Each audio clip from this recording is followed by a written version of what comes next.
All right, guys, this is part two of our three video series now, Introduction to Kotlin. The previous video introduced you to how you could write a simple Kotlin program in a text editor and compile it to the command line. And the purpose of that was to dissuade you of any ideas you might have had that there's something mystical or magical about IntelliJ. IntelliJ is just an editor. I mean, it's a pretty good editor. It's an editor which gives you some perspectives and some code archaeology tools. But basically, all it lets you do is write and save text files containing Kotlin code and then compile and run them. And we saw how to do that directly at the command line. Now, part two of our investigation into Kotlin, which is going to be to continue our theme that Kotlin is just Java. We are going to write a Kotlin program, which is going to call a Java class, right? So we're going to write a simple calculator in Java with a simple add method, which I'm sure you did on day one of your Java course. And we're going to see how we can call that Java class from Kotlin, right? So let's go and do that. So your instruction book is right here.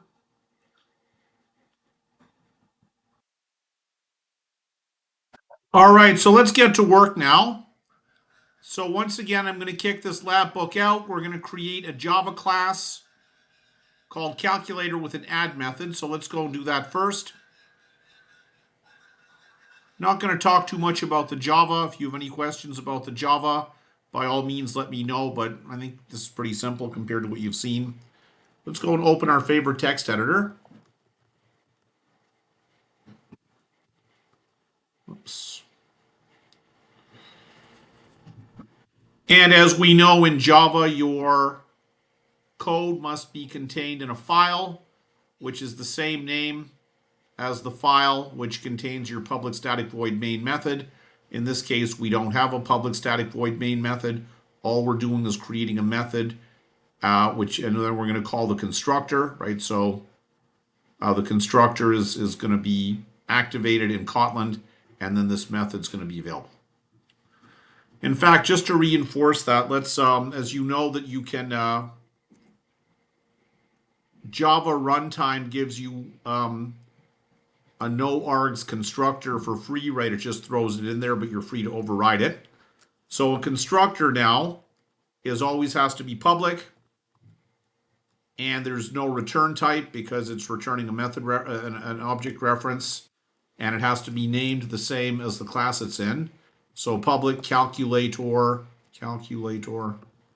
and that's about it. I could put parametric arguments into the call to the constructor. Not going to do that. And that's about it. Public, yeah, so good. And I'm just going to dump out a little message here. Just when it runs, it'll just print out to the console. I'm now in the Java calculator constructor. Just to observe it happening.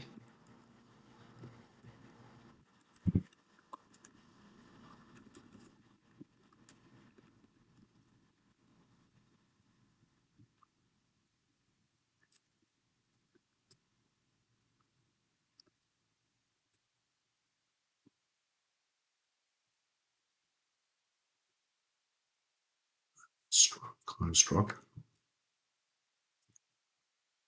That's probably close enough. All right, so now let's save this.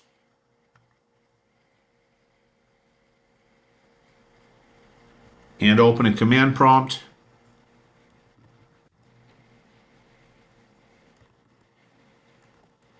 Where did I put it?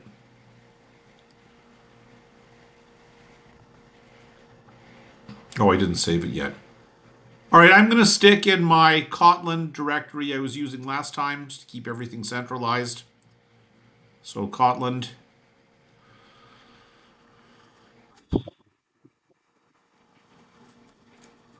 And I can really call it anything because there's no public static void main, but I'll call it calculator. Calculator.java.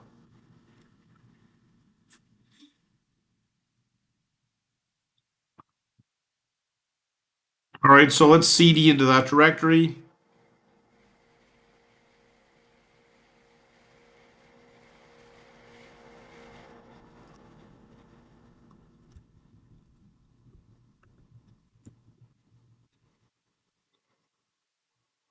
And there's calculator.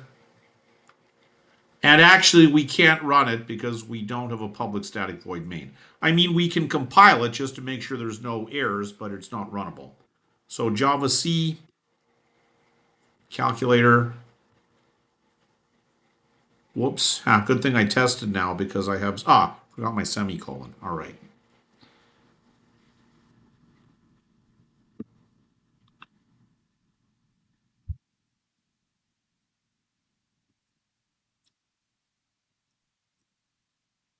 And now we have a class file, and that class file is going to be available to be referenced by the Kotlin. So let's move on. So we did all of that. Now, following the methods we did in video 1, let's go and make that file.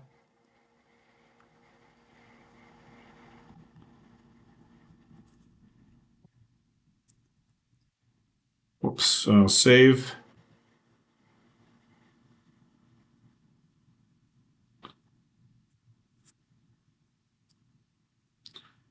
Now let's drop the code in there.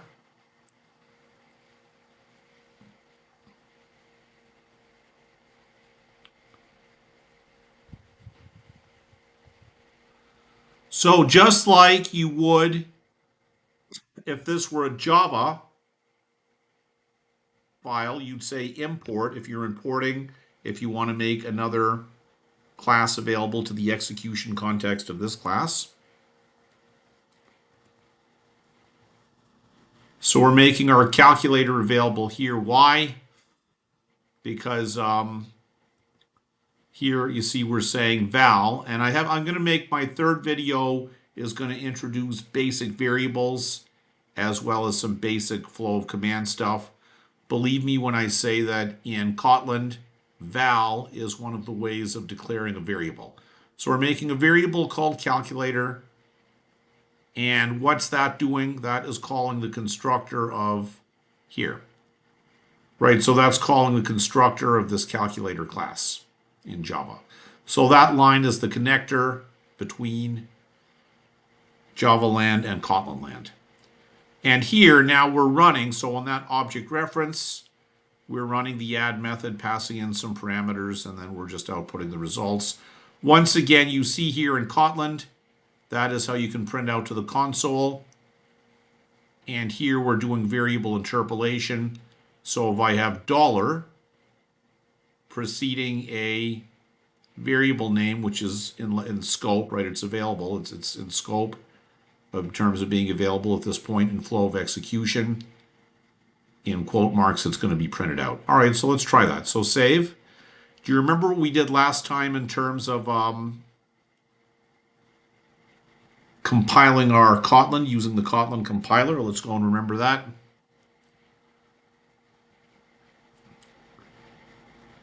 And again, go back to video 1 if you want a review of this. We use the Kotlin compiler to compile the Kotlin code, including the runtime and making it executable. So let's go and do that. So there's our source code. There's our compiler. There's our runtime. And here we're saying we want the executable to be outputted into this jar file called kotlincalculator.jar.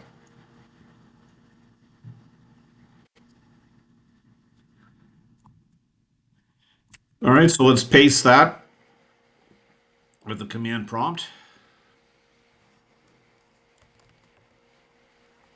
You can control V in your command prompt.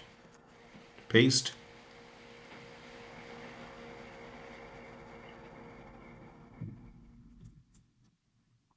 Whoops.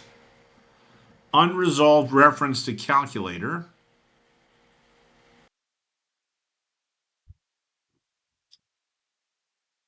All right, guys, pay attention to what I did wrong here, or what I forgot before.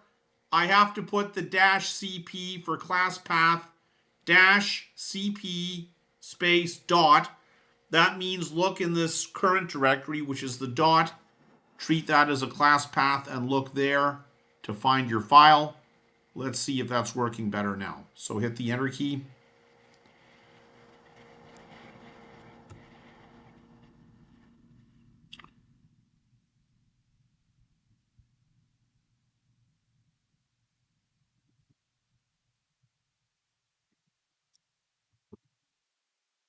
So now it did successfully find my calculator class available to be imported. So if all of that happened properly now, I have my jar file. I have my Kotlin calculator jar file. I can go ahead and run that.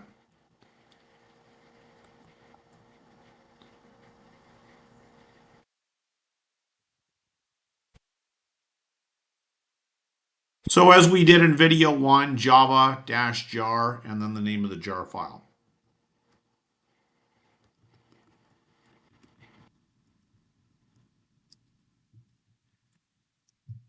Kotlin calculator .jar.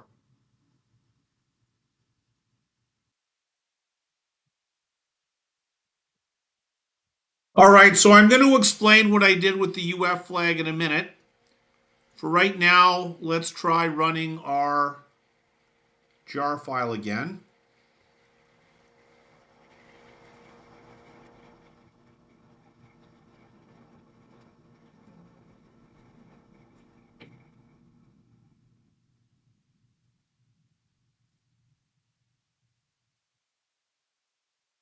So now we're saying run as a Java program, and we're pointing the jar file, and we're going to go and check the jar file in a few minutes. But basically, we'll have a class with a. Now, bear in mind here, we're running Kotlin, and Kotlin is calling out to the. It's instantiating the calculator class to get the add method. Let's see if this works.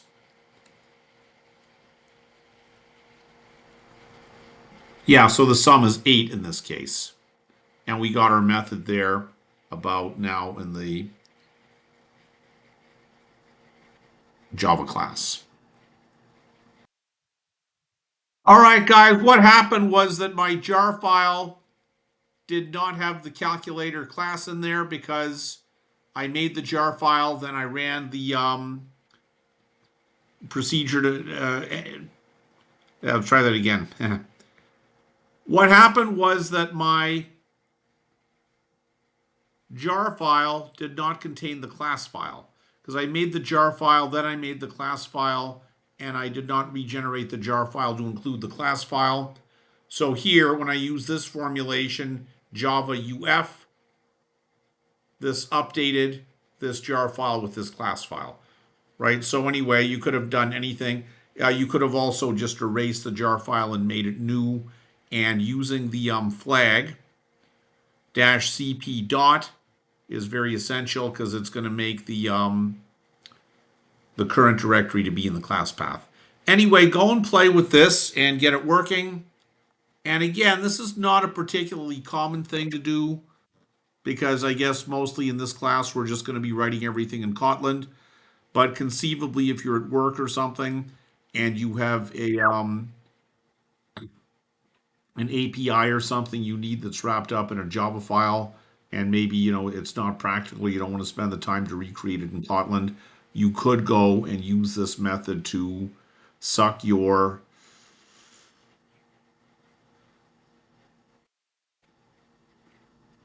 Java class functionality into Kotlin. All right, so I'm going to make one more video now after this, which is to show some basic Kotlin programming functionalities.